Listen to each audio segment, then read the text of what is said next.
Ser divulgador científico en tiempos de pandemia, desinformación y conspiraciones. El plomero del Titanic la debe haber tenido mucho más fácil. Pero alguien tiene que hacer este trabajo. Y eso hace Nico. Divulga ciencia. Comunica. Procesa lo complejo y lo empaqueta para consumo masivo. Para vos, para mí. Del paper científico a Twitter sin escalas. Cura la información. Cura, como la ciencia. Nico es Nicolás Olsevicki, el curador 2.0. Nico, ¿cómo vivís la experiencia de difundir ciencia en tiempos pandémicos y de abundancia o sobreabundancia de información? Bueno, a ver, por un lado hay algo que es muy lindo de difundir ciencia en este momento, que es el hecho de que hay mucha gente interesada por lo que uno tiene para decir. Y eso no es habitual. En general, cuando uno comunica ciencia, medio que tiene una doble tarea. La primera es la más difícil de las dos, que es conseguir que la gente se interese por lo que uno dice, y después además que lo que uno dice sea interesante, ¿no? Pero primero vos tenés que estar remando contracorriente para que la gente se interese por algo que no es lo que a priori le interesaría. De la parte linda es que hay una parte del trabajo que ya está hecha, digamos, que es que a la gente le interesa lo que tenés para decir. Y hay una parte que es muy agotadora y muy estresante, que es que el 90% del tiempo uno está luchando contra falsas noticias o contra información mal dada o contra una mala jerarquización de la información. Y eso es muy agotador porque, viste, como que termina un día y vos decís, bueno, listo, llegué al final del día, en calma, en paz, logré explicar esto. Ejemplo, la vacuna rusa funciona, ya se arribó al consenso, salió la publicación en The Lancet, listo, y al día siguiente aparece otra. No sé, que tal se contagió aunque se había vacunado, o lo que sea, y entonces es como una cosa de nunca terminar de estar desmintiendo falsas noticias o de estar rejerarquizando información que se jerarquiza mal. Y yo diría que en ese mar oscilo, digamos, o sea, tengo momentos de más entusiasmo y más alegría, que de repente sale algo que hice y que me gusta como hice y me pone contento, y me gusta cómo quedó y tiene buena repercusión, y de repente vienen estos días en que se viene, digamos, la catapulta de fake news y es como... aquí vamos de nuevo. Sí, y no solo la catapulta de fake news, sino te imagino yendo a los papers, a las revistas, como dándote vuelta y de repente cuando llegás a la red social, estar discutiendo con @Pepito, ¿no? Que viene con 1000 de esos, ¿no? No es solo la fake news, sino la violencia o los tonos, ¿no? Contra los que te tenés que enfrentar. Sí, sí, eso es muy desgastante. Un poco también fue un aprendizaje mío de estos tiempos, con quién vale la pena discutir y con quién no. Y aprendizaje al punto que, digamos, lo que en algún momento me angustiaba, hoy ya no me angustia. O sea, cierto tipo de interacciones que en algún momento me generaban algún tipo de molestia personal o algún tipo de angustia personal, hoy ya no me molestan, porque entiendo en qué marco vale la pena dar ciertas discusiones y quién es el público al que aspiro. Ese Pepito 1, 2, 3, 4, 5 con 4 seguidores que me viene a decir que soy un hijo de puta, no me interesa. O sea, esa persona no me interesa, es una persona a la que si existe no voy a convencer y mis argumentos no están dirigidos a esa persona. Y lo que me diga no me va a hacer mella. Y en un punto es un aprendizaje personal. Pero al mismo tiempo creo que hay algo sistémico en el modo en que operan estas personas que lo que tienden a buscar es que vos te calles. O sea, que por el atosigamiento, por cansancio, por miedo a lo que pueda pasar si vos ponés ciertas cosas, vos te calles y dejes de hacerlo. Acá pasó mucho con la campaña de vacunación, por ejemplo. O sea, hostigar a las personas que ponían fotos de cuando se vacunaban para que las personas no pongan más fotos de cuando se vacunan. Y me parece que uno no tiene que ceder a eso, porque con todas las miserias que tienen, las redes sociales son un espacio de disputa de la voz pública, digamos. Y si nosotros nos retiramos de esos espacios quedan para otros. Entonces yo creo que uno no se tiene que retirar, uno tiene que dar ciertas discusiones sabiendo a qué público esas discusiones le pueden servir. No sé si contesté más o menos lo que preguntaste. Sí, total. Nico, ¿coincidís con que atravesamos una época de cierta pérdida de consensos, donde los consensos un poco han trastabillado a nivel general y eso pone mucho más picante el debate público? Digamos, ¿qué hacemos? ¿Cómo nos enfrentamos a eso?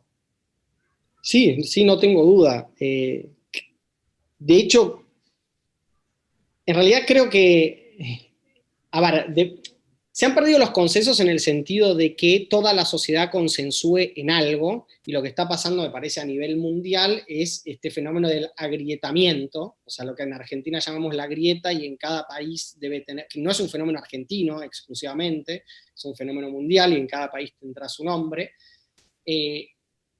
donde lo que se da son consensos muy fuertes en dos grupos polarizados.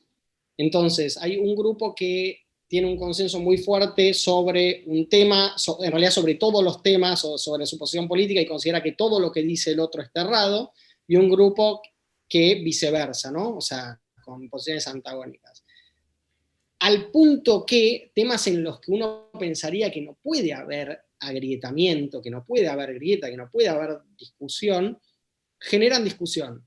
El ejemplo para mí en Argentina, y perdónenme si estoy siendo muy argentino, es la vacuna. O sea, lo que pasó con la vacuna y particularmente con la vacuna Sputnik V.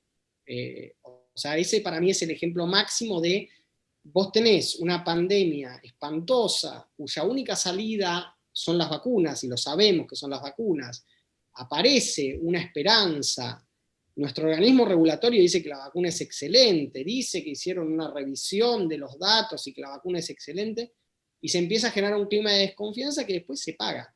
O sea, quiero decir, ni siquiera podemos arribar al consenso de que nuestro organismo regulatorio es un organismo regulatorio que funciona bien, a pesar de que le confiamos nuestra vida día a día. Y creo que efectivamente, y esto tiene un poco que ver con lo que me preguntaban al principio, el desgaste, ¿no? O sea, el desgaste es que uno tiene que estar construyendo consensos sobre cosas que uno creía que ya estaba construido el consenso. ¿Cómo vamos a estar discutiendo si vacunarnos o no vacunarnos en este momento? ¿Cómo puede ser? Y lo estamos discutiendo. Y eso me parece que es parte del desgaste general, ¿no? O sea, y que uno tiene como divulgador.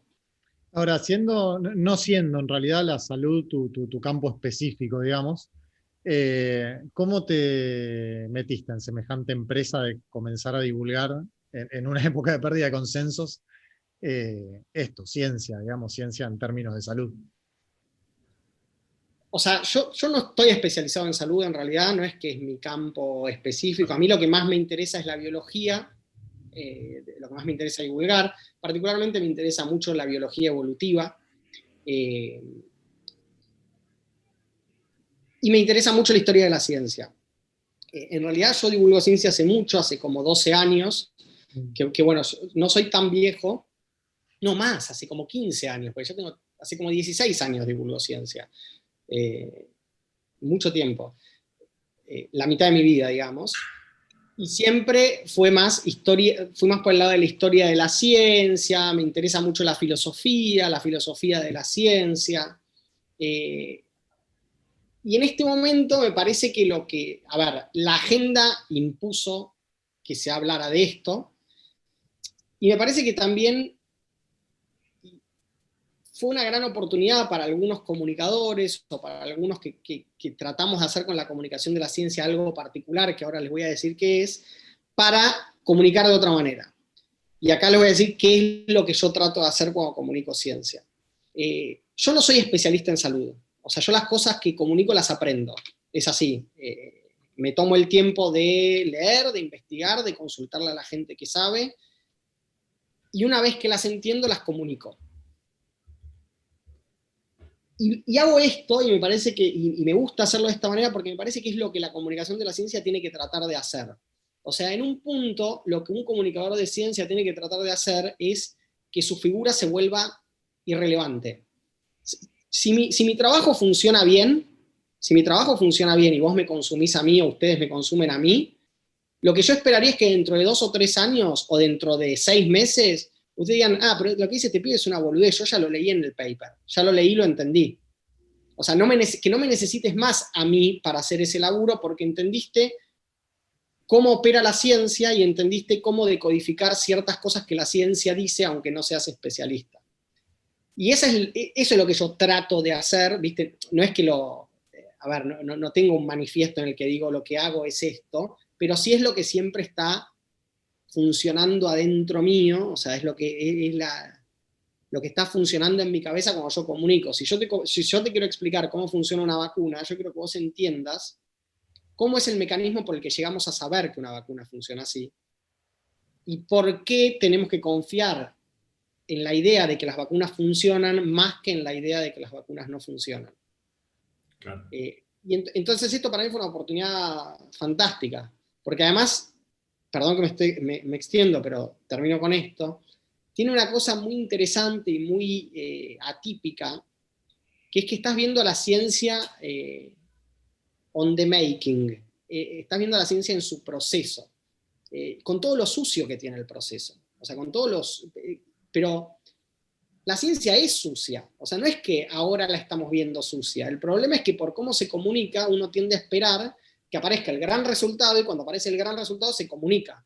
Pero ahora estamos viendo a la ciencia fallando, a la ciencia equivocándose, a la OMS diciéndonos en febrero que no usemos barbijo y en marzo o abril diciéndonos hay que usar barbijo. O sea, estamos viendo toda esa parte sucia de la ciencia que es muy interesante porque es lo que la ciencia es en realidad. Y para mí eso también es algo que me empuja mucho, porque digo, bueno, es una oportunidad increíble, única, de mostrar cómo funciona la ciencia de verdad, no la ciencia edulcorada de los medios. Sí, totalmente. Aparte, lo que nosotros pensábamos con el equipo, además de con Facu, cuando quedamos para charlar con vos, es algo que venimos pensando también desde nuestra organización, ¿no? Que a veces es muy injusto ponerle la palabra, exigirle o demandarnos a la población en general, pero nosotros trabajamos con los jóvenes en particular, tener que leer un paper para poder entender de qué va el trasfondo del conocimiento científico, ¿no? Entonces me parece que en algún punto tiene valor por demás lo que estás haciendo vos, lo que está haciendo Fabricio Ballarini, lo que hace Resnick, lo que hace Nora Bar, digo, de poder utilizar los nuevos formatos y en algún punto comprimir una densidad de información y de búsqueda de conocimiento en los tiempos que estamos viviendo, que es una saturación total de información, ¿no?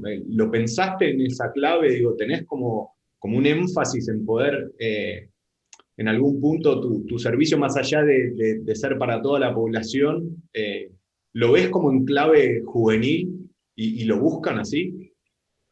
Bueno, de hecho, o sea, yo creo que estoy viejo para comunicarme con los más jóvenes y me doy cuenta por mis seguidores, o sea, por el rango etario de mis seguidores. A mí me sigue gente, digamos, de entre 20 y pico y 40.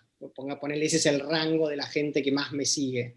Me encantaría llegar a pibes de 16 años, de 15 años, o sea, me encantaría ampliarme a ese universo, no es el que ahora me sigue. Sí, vos nombraste muchas personas, me parece que todas esas personas trabajan en comunicación de una manera muy distinta, pero sí creo que todos confluyen en esta idea de, bueno, es feo decir bajar la ciencia, pero en algún punto volverla habitable. O sea, esa idea me gusta más. O sea, que la ciencia se habite y se use, y que digamos, que se apropie públicamente. Porque en definitiva, si la ciencia no se apropia públicamente, no cumple su rol, no termina de cumplir su rol. O sea, necesitamos, digamos, incluso para tener más ciencia, necesitamos que la ciencia se apropie públicamente. Y ahí estás, o sea, es un trabajo, y creo que hay un trabajo para ser específico con los más jóvenes.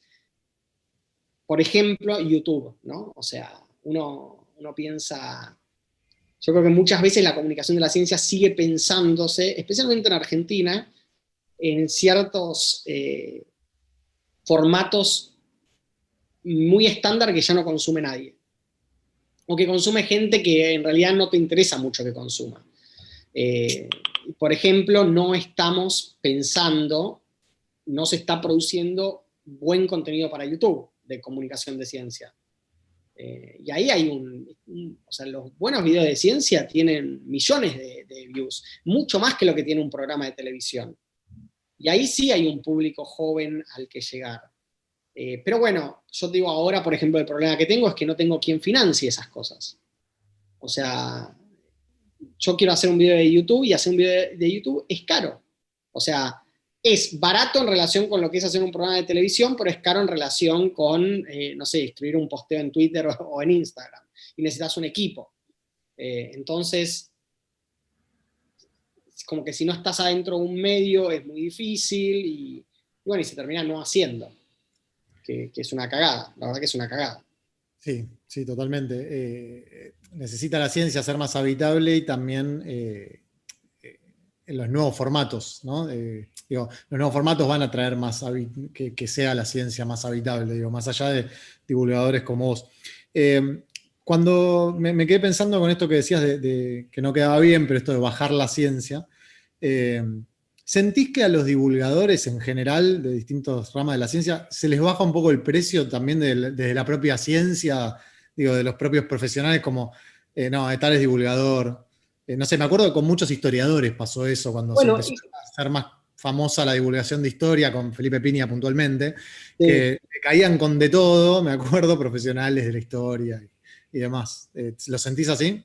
Es muy curioso lo que pasa. Yo tengo mi hipótesis, porque es algo que pasa muchísimo más con disciplinas que uno consideraría a priori más accesibles, como la historia, o en un punto hasta la filosofía, que con disciplinas que uno considera muchísimo más inaccesibles, como, no sé, la física o la biología molecular. Yo siento que hay mucha más hostilidad hacia el divulgador o la divulgadora en las humanidades que en las ciencias exactas y naturales o en las así llamadas ciencias exactas y naturales. ¿Por qué? Yo lo que te puedo decir es mi hipótesis. Sí. Yo creo que hay una cierta idea en el mundo humanístico, del que además yo provengo, de que lo que uno dice debería ser inmediatamente accesible al, llamémoslo, al profano. O sea, porque yo no estoy usando una lengua, no estoy usando un metalenguaje cuando yo escribo mis artículos académicos, estoy usando un lenguaje que todos y todas deberían poder comprender, que es el español, digamos, o bueno, pongámosle el inglés, no importa en qué idioma escribas. Entonces, como yo no uso un metalenguaje, supongo que el divulgador lo único que hace es decir lo mismo que estoy diciendo yo. Y peor, no dice lo mismo que estoy diciendo yo, sino que dice lo mismo, pero vulgarizado. En el mal sentido de la palabra, o sea, tornándolo vulgar, no divulgándolo, o sea, no esparciéndolo entre el pueblo, sino tornando vulgar lo que en realidad es sofisticado. En las otras disciplinas eso no pasa, porque en las otras disciplinas hay una tarea que uno podría decir es mucho más de traducción en un punto, de traducir un metalenguaje inentendible para quien no haya estudiado la disciplina a la lengua cotidiana, digamos, o más o menos cotidiana. Y creo que hay un celo en el humanista que no está en el exacto, o sea, no está tanto. Después hay un problema, otro problema que pensé que venía por ahí la pregunta, pero no venía por ahí, que es el tema del reconocimiento institucional de la divulgación. O sea, ¿cuánto te reconoce el sistema científico que vos hagas divulgación, por ejemplo, si sos biólogo o si sos físico? Y te lo reconoce muy poco. Entonces, digamos, es un fuerte desaliento a hacer divulgación. Aunque eso de a poco está cambiando, o sea, va viendo cada vez un poquito más. Pero si vos te fijas, la crítica al divulgador, a ver, por ejemplo, yo tengo la gran mayoría de mis, no la gran mayoría de mis seguidores porque son varios, pero digamos, me sigue muchísima gente del mundo científico exacto que me retuitea, que me felicita, que me pregunta cosas, que me comparte cosas, que Digo, no siento para nada esa hostilidad. La hostilidad, de hecho, a mí me viene por el lado político, no me viene por el lado de que lo que hago sea poco serio. Rara vez me dicen lo que haces es poco serio. Me corren por una cuestión que es política. Claro, y con tu formación más de base, digamos, o con la filosofía, que en algún punto te vimos divulgando un montón de filosofía, sobre todo en videos, y que muchas veces expresaba lo que mencionaba Facu, ¿no? Era como, bueno, traer a Platón y poder mostrárnoslo acá a nosotros en charla entre pares, ¿no? ¿Cómo lo ves puntualmente en ese tema en específico, digamos? Sí, o sea, exactamente como lo describiste. A mí me parece que hay una... La filosofía me parece más inmediatamente interesante. El problema es que digo, Platón, siglo V antes de Cristo, los problemas que tenía Platón no son los problemas que tenemos ahora, por supuesto, aunque algunos sí. Entonces, ahí la tarea que yo adopté de algún modo es decir, bueno, a ver, ¿qué problemas de los problemas platónicos podemos traer al presente? O sea, y hay problemas de los problemas que enfrentaba Platón que podemos traer cómodamente al presente, como por ejemplo el problema del relativismo, que de hecho es un problema hoy. O sea, no, digo, es un problema hoy, es un problema del siglo XX, y se va a seguir discutiendo para siempre. Y me parece que esa es una muy buena manera de entender un autor, o sea, de entender una filosofía, que es, bueno, digamos, no, yo no te quiero, no quiero ser excesivamente académico y que vos salgas habiendo aprendido Platón como para dar en un final. Quiero que entiendas qué problemas estaban enfrentando, porque igual que como con la ciencia, como les dije que comunicaba la ciencia, lo interesante ahí es el proceso. ¿Qué estaba pensando Platón? ¿Contra quién se estaba peleando? ¿Por qué? Digamos, ¿qué dice la alegoría de la caverna? ¿Para qué la está usando? A mí no me interesa la minuciosidad de la alegoría. Entonces, ¿qué está pasando ahí? ¿Contra quién está discutiendo? ¿Y qué problema que podemos tener hoy el tipo está discutiendo? Y eso hay que decir que con algunos filósofos es mucho más fácil y con otros es mucho más difícil. O sea, ¿no? Yo no llegué a terminar la serie, faltaban, de hecho tengo 2 guiones escritos que en algún momento deberían salir, o sea, debería filmar porque cambié de trabajo, entonces esos 2 guiones en algún momento habría que filmarlos, pero bueno, qué sé yo, hay autores que son más intrafilosóficos en el sentido de que necesitas la historia de la filosofía para entenderlos, Kant, aunque los problemas de Kant uno los puede traer también a la actualidad. Sí, eso te iba a preguntar, a qué libro o a qué autor fuiste cuando empezaste a darte cuenta que esta situación iba a ser heavy, dura, compleja, y cuál nos recomendarías, ¿no? Porque digo, estás conectando la filosofía con las realidades contemporáneas, ¿no? ¿Cuál echarías mano como para, no sé si tranquilizarnos o problematizar más, pero cuál te parece que por dónde podía ir? Pues es un autor, o sea, un filósofo que nos sirva para pensar ahora los problemas de ahora. Sí, esta quizás es muy pretencioso lo que te estoy diciendo, pero ¿Cuál de todos los problemas, no? claro, y la que compartimos la gran mayoría, ¿no? Eh, me pones en un aprieto, porque no sé, o sea, no se me ocurre ningún clásico. Claro. Eh, Lo bueno es que probablemente no te esté escuchando el filósofo, la Claro. intención, eso está bueno. sí, no sé, la verdad que no sé. O sea, sí, hace muy poquito leí un texto de un filósofo argentino eh, que no me acuerdo, no sé si era Moro Simpson o... No, pero no, era más... Bueno, un texto hermoso sobre las pestes, sobre las epidemias. Espectacular. Bueno, el que es bastante increíble es el Diario del Año de la Peste de Defoe. No lo vi, no Eh, lo leí. es increíble. O sea,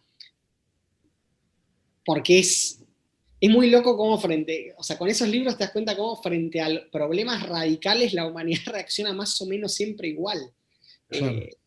Bueno, después tenés, ¿no? O sea, El héroe y la niña de la peste es impresionante, porque describe muchas cosas que vos podés traer al presente casi sin mediaciones. Después tenés en literatura, qué sé yo, bueno, Boccaccio, la escapada de la peste negra y toda la descripción que el tipo hace al principio de cómo se veía la ciudad, ¿viste? Los chanchos comiendo cadáveres en la calle.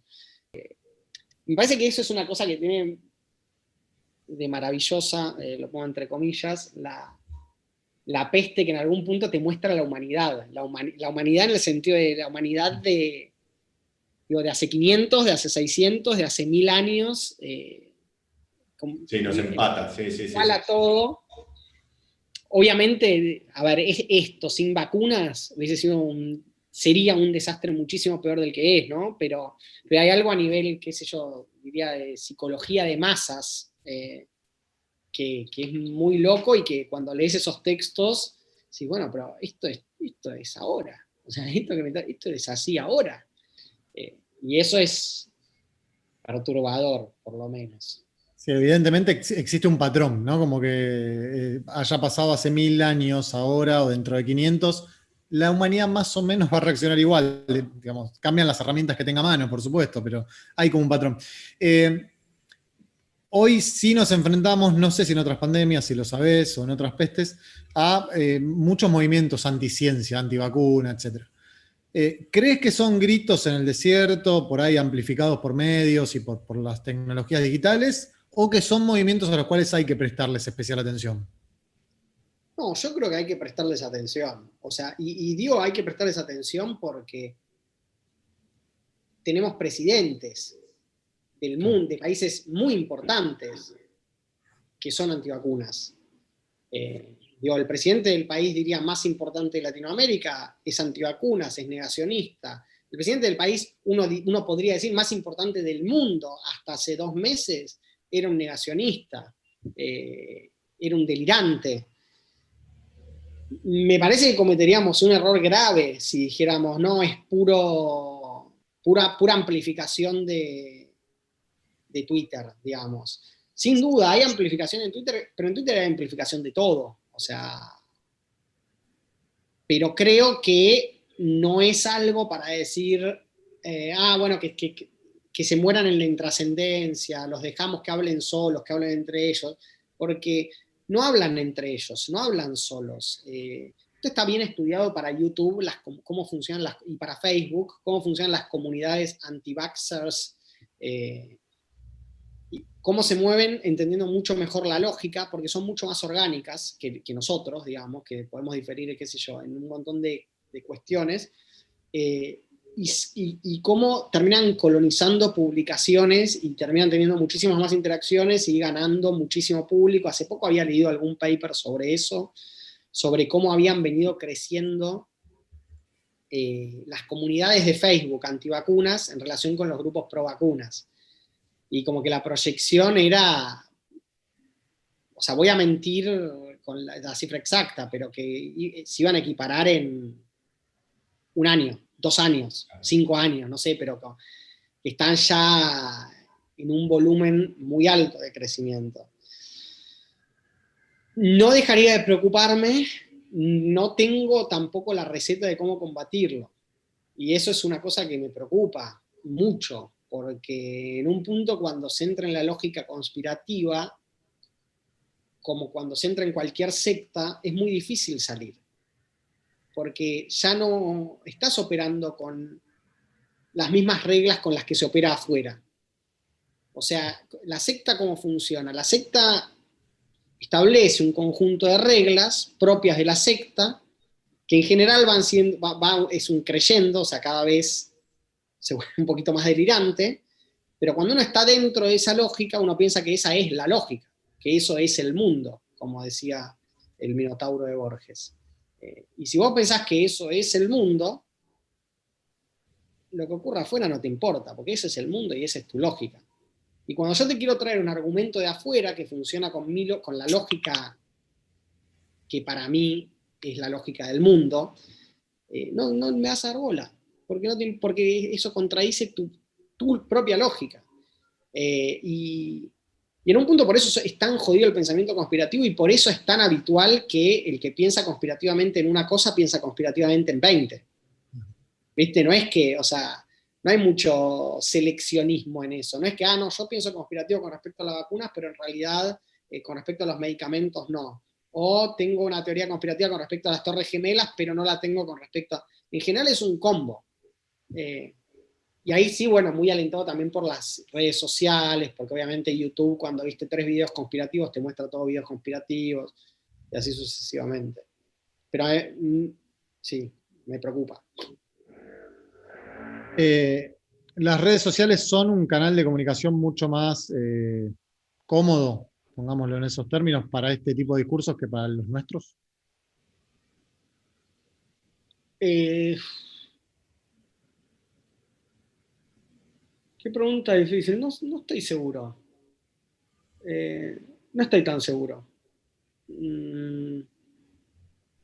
También es cierto que las redes sociales siempre te muestran medio que lo que vos querés ver. Entonces a mí me es difícil medir cuánto hay del otro lado, cuánto ruido hay del otro lado. O sea, claro, a mí lo que me pasa es que yo me mido por lo que recibo yo. Y yo Bueno, recibo como... Sí. vos mencionabas recién, Nico, que los videos de teorías conspirativas eran los que más views tenían, por ejemplo. O sea, esa es una medición que nosotros podemos tener a mano.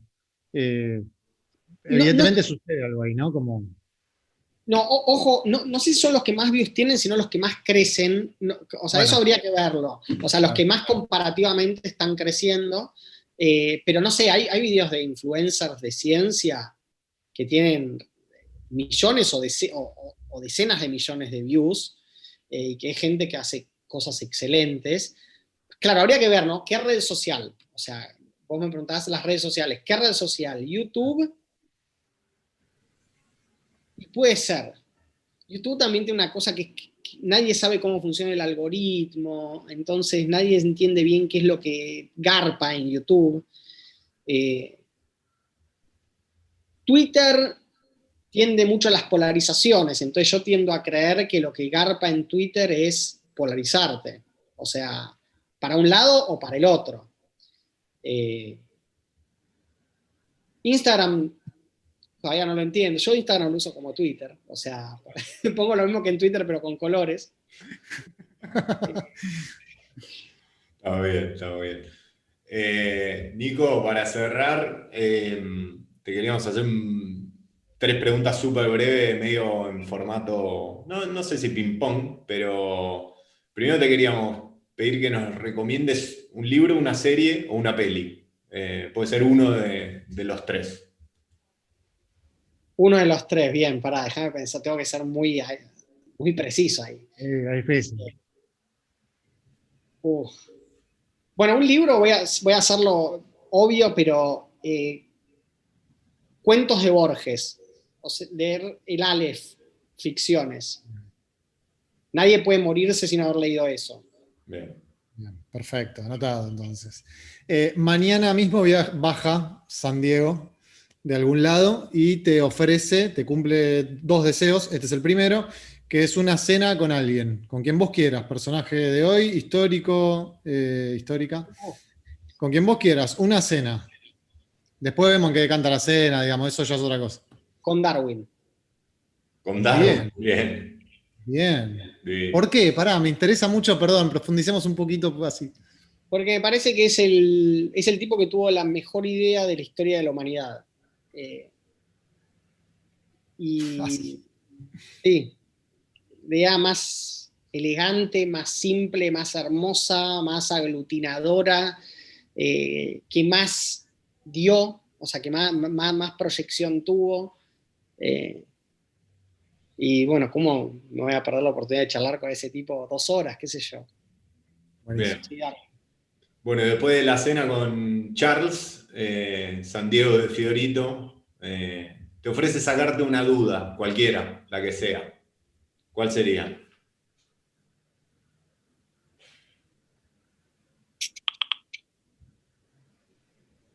Si,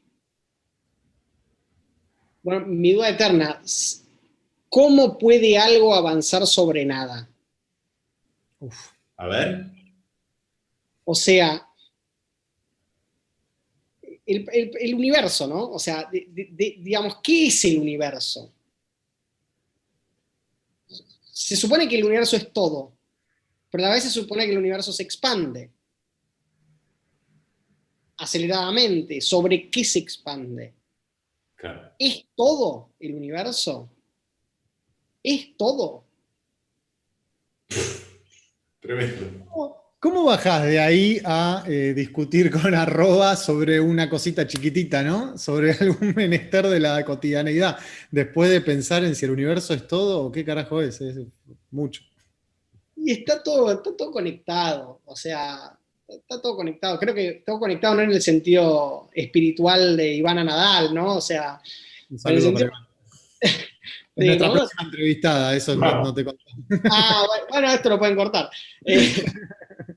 Cuando uno tiene algunas inquietudes, yo creo que, digamos, no creo que una inquietud sea mejor o más profunda que la otra. Creo que cuando uno tiene, las inquietudes van conectadas, qué sé yo, cuando tienes algunas inquietudes metafísicas, existenciales,